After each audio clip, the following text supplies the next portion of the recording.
बड़ी खबर आपको बताओ, जहां पश्चिम देशों को रूस की धमकी।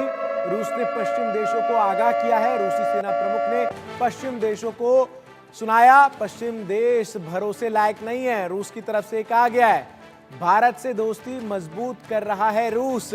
भारत सहित 5 देशों से दोस्ती जो है मजबूत कर रहा है रूस, ये कहा गया है। तो रूस के सेना प्रमुख ने पश्चिम देशों को धमकाते हुए कहा है कि ये जो पश्चिम देश हैं ये किसी के भरोसे के लायक नहीं है। और रूस ने पश्चिम के देशों को आगाह किया है। रूस ने एक बार फिर से पश्चिमी देशों को लेकर आगाह किया है। रूस का कहना है कि ये देश भरोसे लायक नहीं है। इसी के चलते रूस ने भारत और 4 अन्य देशों के साथ संबंधों को मजबूत करने के संकेत दिए हैं। भारत के अलावा जिन देशों के साथ रूस अपनी दोस्ती मजबूत कर रहा है उसमें चीन, ईरान, उत्तर कोरिया और वेनेजुएला शामिल है। रूस के chief of general staff general Valery Gerasimov ने कहा है कि हथियार नियंत्रण पर बातचीत अब मौजूदा अंतर्राष्ट्रीय संबंधों में न तो प्रासंगिक है और न ही व्यवहारिक है।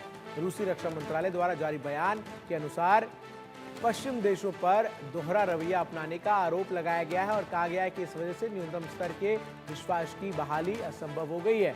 उन्होंने अमेरिका पर वैश्विक संघर्षों को बढ़ावा देने और शीत युद्ध के महत्वपूर्ण हथियार नियंत्रण समझौते को खत्म करने के भी आरोप लगाए हैं। इसके साथ ही साथ उनकी तरफ से कहा गया कि बिना भरोसे के आपसी नियंत्रण के लिए प्रभावी तंत्र बनाना असंभव है। उन्होंने ये भी कहा कि कई देश अब अपनी उचित प्रतिक्रिया पर विचार कर रहे हैं। रूस और अमेरिका दुनिया के सबसे बड़े परमाणु शक्ति संपन्न देश हैं।